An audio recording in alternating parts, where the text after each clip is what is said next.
thought it was holla. It's not holla. I need this, Dave.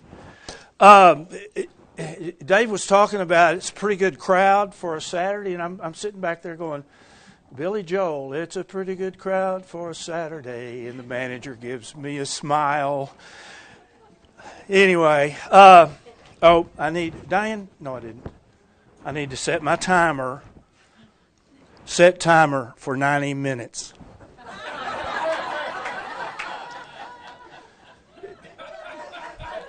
I'm not going to speak for 90 minutes, Charles. That's to remind me that I only have 30 minutes to go.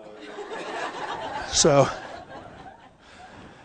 well, good morning. I bring you greetings from the CGI Bible Home Fellowship in Jonesboro, Arkansas. We're kind of a little unique congregation, I think. And by the way, I'm used to looking at my laptop with my little clicker. So if I do this, you will know that I'm telling them to please change the, and I'm going to have to turn around a lot because I won't know where they are. Hopefully we'll be on the same page, but who knows. We have 19 strong. 4 of us actually live in Jonesboro. The other 15 or so live somewhere between 50 and 1,000 miles away from Jonesboro. Yet we all meet together each Sabbath using a software called GoToMeeting. And I prepare a Bible study, and I put it on PowerPoint, and then I send a link out to all of the people that are going to join us that day. And all they see in their computers is the PowerPoint that I prepared, but everybody has a microphone. So we have an interactive Bible study from people between 50 and 1,000 miles away from our home. And it's really very unique. I'm not sure any of them know that I'm speaking here today, which is probably a good thing. I'm a Paulaholic. I love studying about the Apostle Paul. We started about 4 years ago, I suppose, going through the book of Acts. And if you get to about chapter 9, from then on, with a few exceptions, it's pretty much about Paul. And then as soon as we finished Acts, which took us about a year and a half, we started on the epistles. And we've been through 1st and 2nd Thessalonians, 1st, 2nd Corinthians, Galatians, Colossians, and now we are in the letter named Ephesus. So I'm pretty much a Paulaholic. I think that's all I know is Paul. And we've some of you were at Heresy a few years ago, and I did a Bible study about the geographical trip that Paul took across Asia Minor, over into Macedonia, down into Greece, and then the Peloponnese, where Corinth is. I just love talking about that. So I'm going to talk a little about Paul today. The Apostle Paul was in prison. He had some freedom. If you read about his, in Acts, about he had visitors. He seemed to be free to walk around. Of course, he was always chained to somebody, but it seems that they were able to walk around with him. And he wrote letters from Rome. We call them the prison epistles. He wrote 4. And the one I want to talk a little bit about today is, as you can tell, the letter that he wrote to the Colossians, the Christians in Colossae. Paul had never been to Colossae, which makes this kind of a unique letter. He wrote a letter to the Romans. He'd never been there. And Colossae, and I'm not sure if he wrote, I can't remember, I don't think he wrote a letter to anybody else where he wasn't actually there. So if you'll put that first slide up, and this is actually our church. This is actually the title to the Bible study. Is anybody back there? Okay. All right. Whoop. Yep, go back. That we'll work there. We'll start here. Charles, that pause does not count against my 90 minutes, okay? You might look up a thing called 66 Clouds on the internet. What that is and what this is that somebody, I don't know who it was, took each book in the Bible and counted out the words that are in that book and letter, of course. And the larger the word, the more times that word was used in that particular book. And they've got them for every book in the Bible. And it's really interesting. Okay, next slide. These are our members. That's where everybody lives. That's a part of our little home fellowship. You notice out there in Colorado, it's really surreal when I'm talking and either Mark or Jill says, "Hey, Skip," and I know they're sitting in Colorado and they're talking to us. It's very unique. Okay, next. Okay, this is the area that we'll be talking about a little bit today. I'll even walk over here. Here's Colossae right here, but this is a cutout of the area, so you can get a better picture of what we're talking about. Colossae, Hierapolis, and Laodicea were all three in the Lycos River Valley. Lycos means wolf, by the way. And you can see that it flows westward. It's flowing toward the Aegean Sea. And Colossae stood very close to the stream, and the water actually ran through the city, town, city, whatever. Laodicea and Hierapolis were a little farther away. Not much, because Colossae and Laodicea were only 12 miles apart. The whole region was frequented with earthquakes and volcanic eruptions. It's a very mountainous area. There was a shock about 65 A.D. that commentaries say that several members of the Colossian church were killed. Paul fairly obviously wrote his letter before that earthquake, or he would have mentioned that. And the way Paul was, he would have said, "We got to collect some money and send it there." The river Lycus was rather unique. It was a very chalky river, and vegetation would not grow close to the river.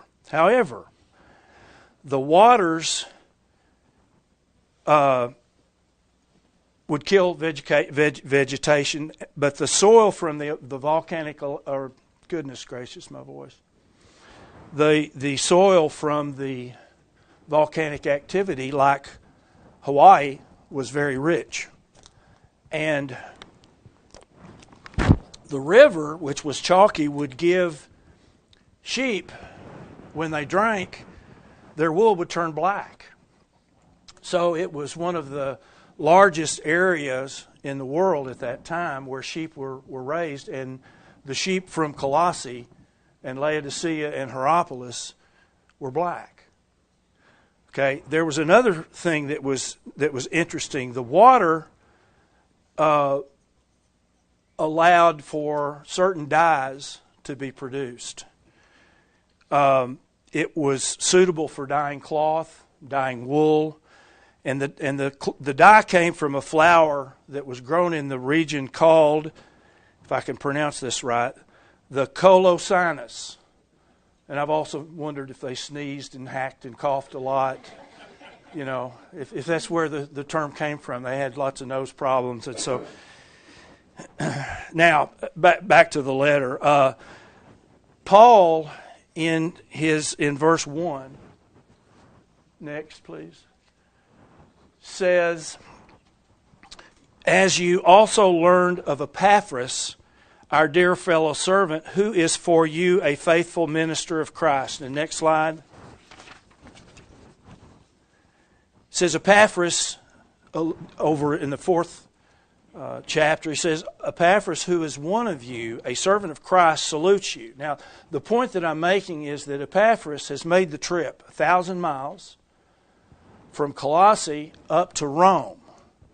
The reason he went is because there was a terrible heresy that was taking place in Colossae. And that's really what I wanted to speak on today. It was bad enough, even though Paul had never been there before, he felt, I've got to do something about this.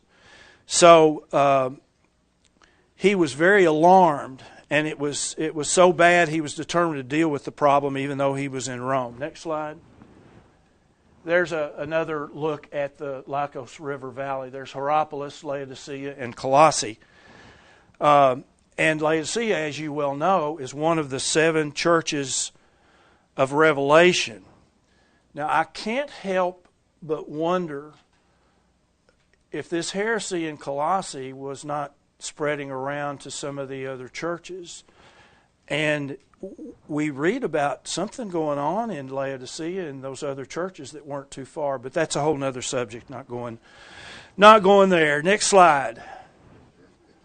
Okay, you can see there, hopefully you can, it's kind of small, the cities in red are the 7 churches of Revelation.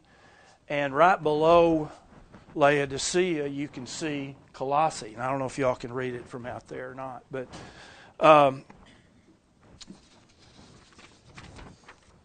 one problem with the letter that Paul wrote to the Colossians was that there's very little information about the church at Colossae outside the letter that Paul wrote. There's a couple of comments in the letter he wrote to Philemon, which we'll talk about a little bit later. So let me tell you, before we started this study, I didn't know much about. I'd read the letter, and I'm sure most of you all have read the letter. And all I knew about the letter that Paul wrote to Colossae was Colossians 2:16, and I think you all know what that was. I have a little story about that I think I told last night at Bott's. I go to a Bible study on Wednesday mornings, and I'm the only one there that believes the way we believe. But we get along really, really well. And we were actually covering Colossians, and we got to chapter 2. And I knew exactly where Gary was one of the leaders of the Bible study. I knew where he was going, and he got to Colossians 2:16, and he read it. Let no man judge you, and so on. We know how that goes. And before he could say another word, I went, Gary! And he said, yes, Skip. And I said, I just want to thank every one of you all for not judging me for observing the Sabbath and the holy days.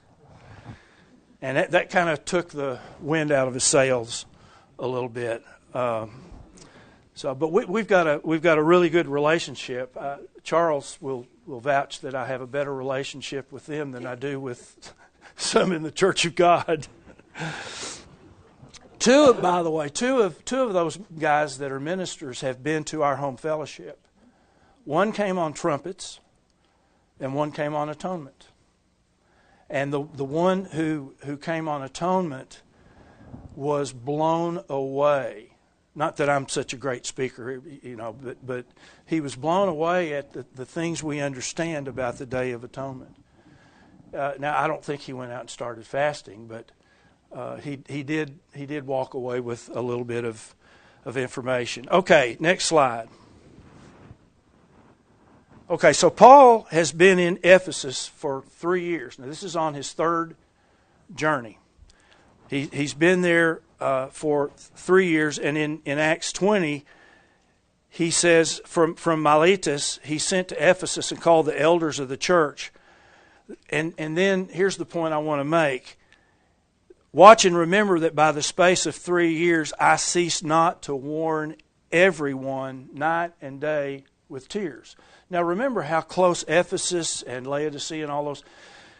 Paul was speaking in the whole area. Now, he didn't go specifically to Colossae, but and the next slide shows us, says, and this continued for the space of 2 years. This is earlier when he's talking.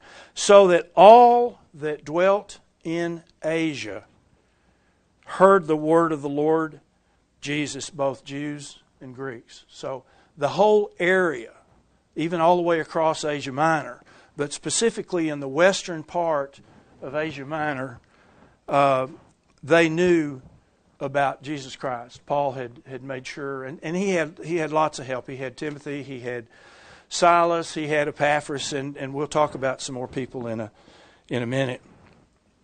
So Paul is quite disappointed after having stayed in Ephesus and spread the word about Jesus Christ. He's very disappointed to hear what's been happening in Colossae. It seems that some Gnostic believers had crept into the church in Colossae. Now, a Gnostic, the word Gnostic means knowledge. And you put an A in front of it, and what's the word? Agnostic. It's less knowledge, or I'll go with no knowledge, actually. The word theist means a believer in something, okay? Not necessarily the one God that we believe in, but it's belief in a creator of some kind. You put an A in front of the word theist, and what do you get? Atheist. So I tried to convince my parents when I was in college that A's were bad. They didn't buy it. They didn't buy it at all. So these Gnostics that had crept into the church at Colossae, they were the smart guys. They used the big flowery words and tried to impress everybody with what they knew. The problem is they didn't really know anything.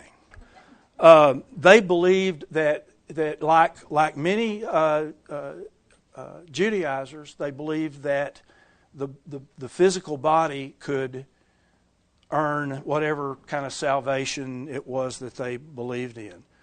And we all know that works doesn't get you anywhere. It's faith in Christ. But their teachings removed Jesus Christ from His central place in creation and salvation. They regarded their teachings as a philosophy, but Paul called it human tradition and empty deceit. Now, as we go through the letter, and we're not going to go through every scripture, obviously, I only have another hour and a half. So as we go through the letter, you'll see how Paul takes shots at the beliefs of these Gnostics. And I find it very humorous. I'm kind of weird that way. I find a lot of humor in things that other people don't. I'll give you a quick example. And Diane's sitting there going, oh, he's ad-libbing. When Paul was first converted, just I think 2 or 3 weeks later, he was out preaching. And it didn't take him but a couple of weeks until the Jews were trying to kill him. So they sent him up to Jerusalem. And he was preaching about Christ up there, and it didn't take 2 or 3 weeks till they had to take him to Tarsus because they were trying to kill him. And the next verse, I promise you, it's there. It says, as soon as Paul was taken to Tarsus, it says, and there was peace and safety in the church. And I read that to Diane one day, and she said, I think you all have something in common. Okay, so one part of this heresy that was in Colossae is that they believed Jesus Christ was what you call a demiurge, D-E-M-I-U-R-G-E. That's a little g God that doesn't do anything. It's kind of worthless.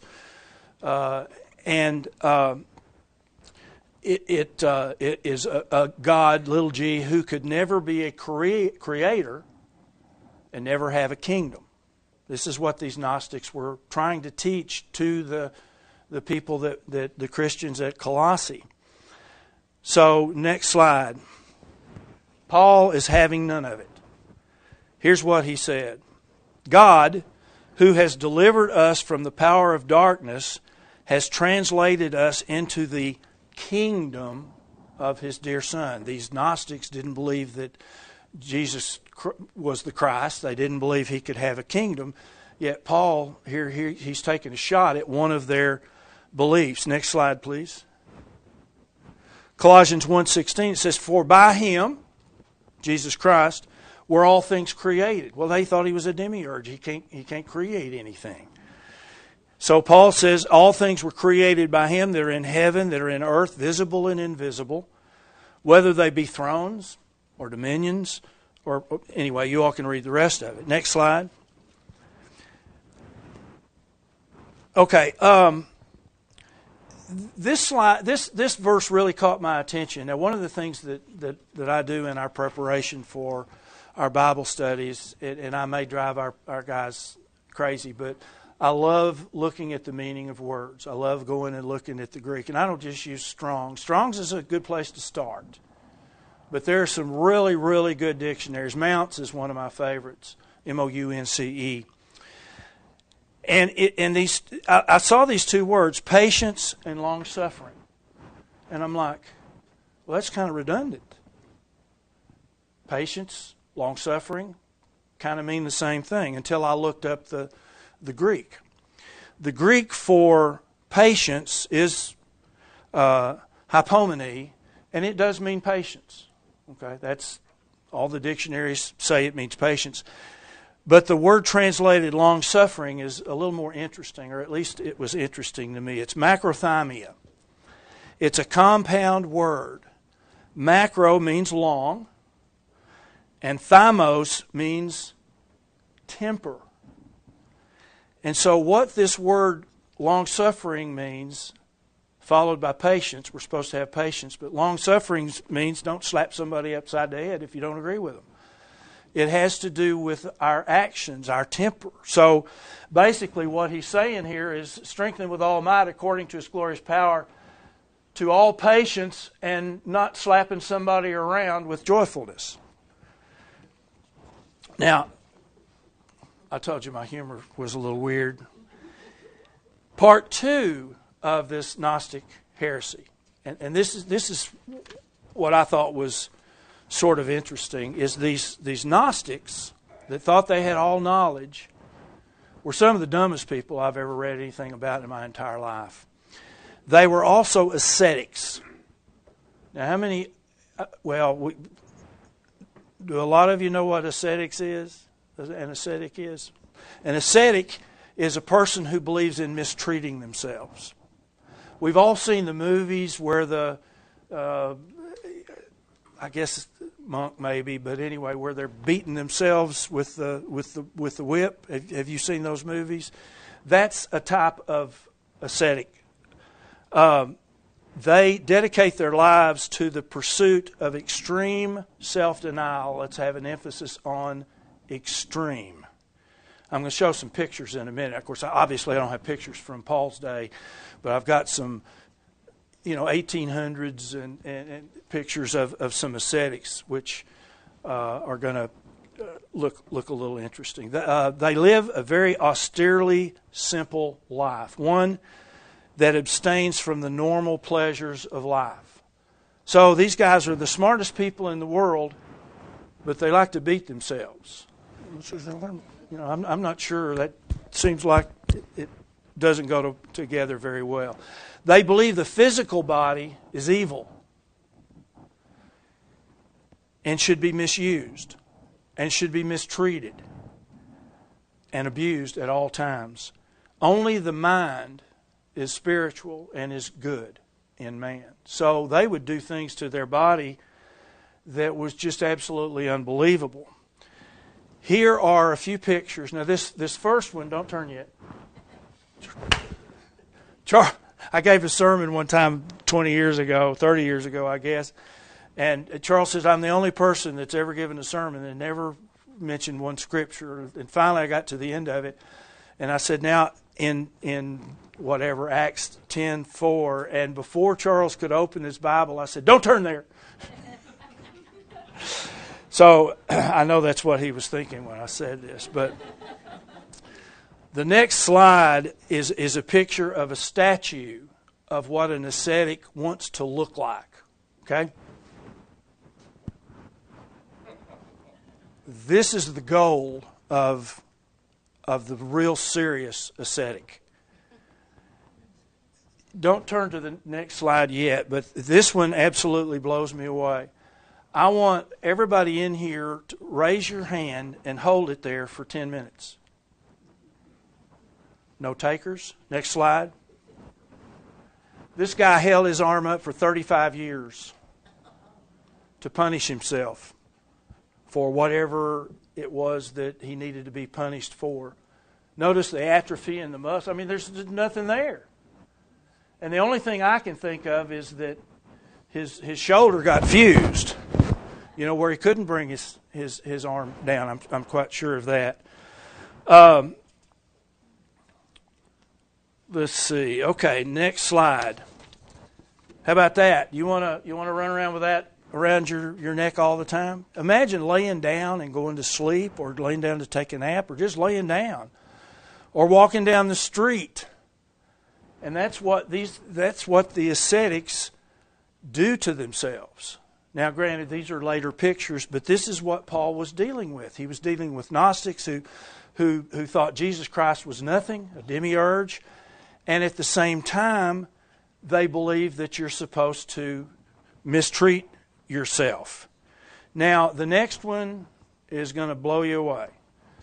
It blew me away. Now, as with any church or any group, whatever, there's different levels, different denominations, if you will. Different, some people are more serious about things than others. One such denomination, I'll call it for lack of a better term, was started about 500 years after Jesus Christ died, was resurrected. It is called Jainism, Jainism. So why in the world am I mentioning this? Well, they had an interesting symbol. Now, I want you, before you see this, I want you to remember, this is 1,500 years ago. Next slide.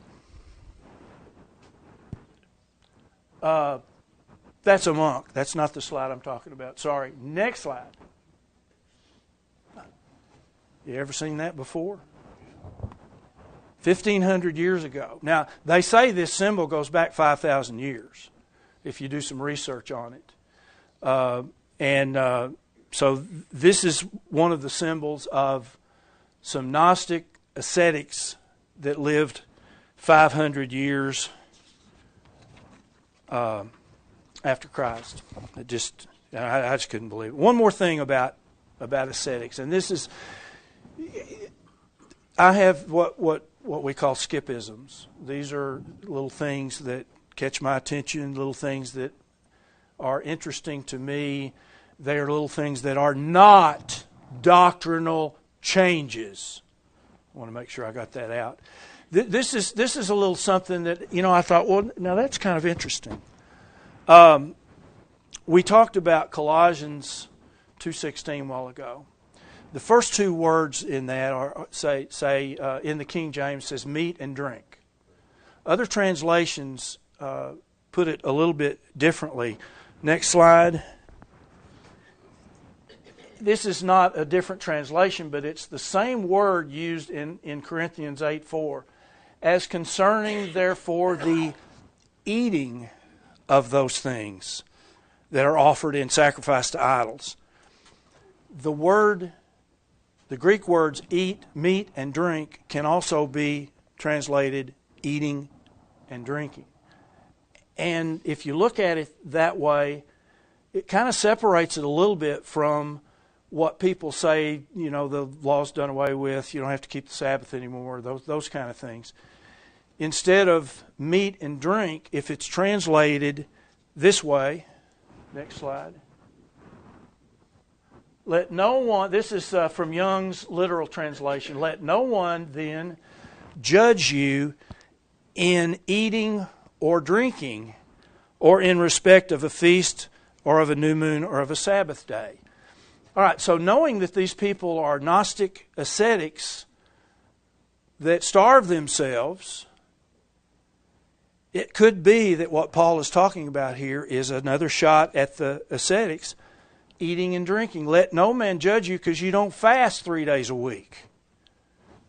I don't know if it's that way or not. I just find it very interesting that he could be just taking another shot at these idiots. Okay, chapter 4. You didn't know we'd already been through 3 chapters, did you?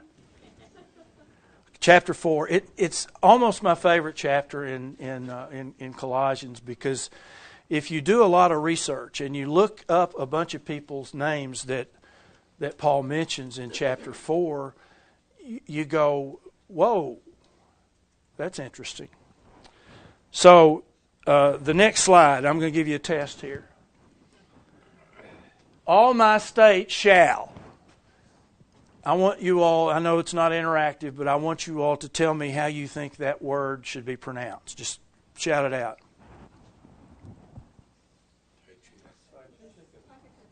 Tychicus. Tychicus. Are you ready? You pronounce the word Tukikos. Now, if anybody can get a 2 out of that, but that is the way that his name is pronounced, Tukikos. And we find Tukikos mentioned in several other scriptures. And what I found so interesting in the 4th chapter of Colossians is that, like us, they knew each other. And you read about them in parts of Acts, and you might read about one of them in Acts 10. You might read it in Acts 22. You might read it in Acts, 36. But it seems that they knew each other. Next slide. I think we've got 4. Yeah. Okay. Here's Tukikos talked about in Acts 20, verse 4. There accompanied him, Paul, into Asia Sopater of Berea and of the Thessalonians and so on. And you can see at the end it says Tukikos. And no, it doesn't say Tychicus. It says Tukikos. Ephesians 6:21. But that you also may know my affairs, how I do Tukikos, a beloved brother and faithful minister in the Lord, shall make known to you all things. So now we know Tukikos is a minister, servant. He could be a minister, but we know that he serves the people in Ephesus. 2 Timothy, and Tukikos have I sent to Ephesus. Paul sent Tukikos to Ephesus. And in Titus, it says, when I shall send Artemis to you, or Tukikos, be diligent, and so on. Tukikos shows up all over the place, that Paul was, I don't mean using in a bad way, but Paul used him. He was a servant of Paul. He was a faithful minister of Christ who helped Paul and went to different areas to speak and teach about Jesus Christ on behalf of Paul. Paul says he is a faithful minister and fellow servant, and he certainly was. He traveled 1,000 miles from Colossae up to Rome, maybe with Epaphras. We don't know. Could have gone separately, could have gone together, and back. That's a pretty long trip, 1,000 miles, one way. Another name that you'll be familiar with, and I have a note here, open phone and read verse 9. Apparently I forgot, so bear with me for just a second. I'm under my hour and a half, Charles, so don't worry. And it is Colossians 4:7. Okay, I'm going to read this all. I think go ahead and go to the next slide. I think I only put verse 9, but I'm going to read 7 through 9. All my state shall Tukikos declare to you. Now, Paul is writing this letter to the Colossians. All my state shall Tukikos declare to you. He's going to tell you all how I'm doing. I'm in jail. I'm chained. I'm in Rome, but I'm doing good. Who is a beloved brother and a faithful minister and fellow servant in the Lord. A fellow servant's an interesting word. It's got the word doulos in it, which means slave. We are slaves to Christ. We're slaves by choice, but we are slaves to Christ. Tukikos was a fellow slave with Paul. Verse 8, whom I have sent to you for the same purpose, that he might know your estate. So he's sent him, and he's going to come back and tell Paul again. So that may have been a third trip that he made. He said, I want to know your estate, your comfort, your hearts, with, and this name should be familiar to most of us, with Onesimus, a faithful and beloved brother. You remember Onesimus? He was the runaway slave that ran away from Philemon. Okay? Going to have a little connection there in a minute too.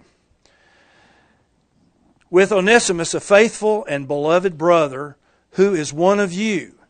They, Onesimus and Tychicus, shall make known to you all things which are done here. Okay, and then Paul goes on, he talks about Aristarchus and Marcus, and the Marcus in Colossians is the Mark, the one that wrote the Bible, the one that Barnabas and Paul got into it about, but Mark is back with Paul now. They've made up whatever the problem was. We don't know. The Scriptures don't tell us. And one thing I learned is don't make stuff up. If it doesn't tell us, just say, I don't know. Doesn't tell us. So we don't know what they got all in a tizzy about. Okay, so that's Onesimus. Next slide. This is Philemon. And this is where he mentions it. He says, Paul, who's writing to Philemon, he's writing to Philemon to say, you need to forgive this guy. He's been in Rome with me. He was there for a great deal of time. He's been converted. He now is a believer in Jesus Christ. And Paul is sending him with Epaphras, Tychicus, Onesimus. He's sending them back to Colossae. And guess who lives in Colossae? Philemon. Guess whose home the church was in Colossae? Philemon. So, and these are the little things, and I'm retired, so I get to spend as much time as I want, but I spend about 10 to 15 hours on each chapter that we go through, and I'll read, 10 or 12 commentaries, and I enjoy it. It's not work. It's not a job. But I do enjoy that. So, in Philemon 1:2, he says, Paul, a prisoner of Jesus Christ, and Timothy, who is there, our brother, to Philemon. And then in verse 2, he says, and to our beloved Apphia and Archippus, our fellow soldier, and the church in your house. Who did he write the letter to? He wrote the letter to Philemon. And he's talking to him, and he says, the church is in your house, and I'm sending these guys back to there. Next slide, please. I took all of the middle stuff out. And by the way, several commentaries say that Apphia was Philemon's wife. We don't know. That's what they say. And Archippus, I'm not sure how you pronounce that. That's not as easy as Tychicus. He was their son. That's what several commentaries say. We don't know. They don't know. They just, they're making an assumption, but, who knows? They could be right. But I took all that middle stuff out of the sentence, and here's the way it reads. Paul, a prisoner of Jesus Christ, and Timothy, our brother, we are writing to Philemon and to the church at your house. Did Paul write a letter to a church in Colossae? Oh, that would be this letter that we're talking about. Paul wrote a letter to the church in Colossae at Philemon's house. I just find that just amazing. So now we have Epaphras, who went to Rome, but there's indication that Onesimus and Tychicus went with him. They're all back. They're coming back, and they're bringing this letter, and they're going to solve this problem in Colossae with these crazy Gnostics and ascetics. The ascetics are crazier than the Gnostics, for my money, but because they're just weird. And there are more men to discuss, but I think we've run out of time. As a matter of fact, Charles, how did I do? Yeah. My life was literally threatened. I do have a tendency to go overtime. Our home fellowship, I prepare something that should last about 40 to 45 minutes, but there's 19 of us, and about 10 of us interact with each other, and by the time we're through, we've got an hour and a half in our study, and then we have a prayer request session, and then everybody's glad they don't have to listen to me anymore, which is exactly what's happening here.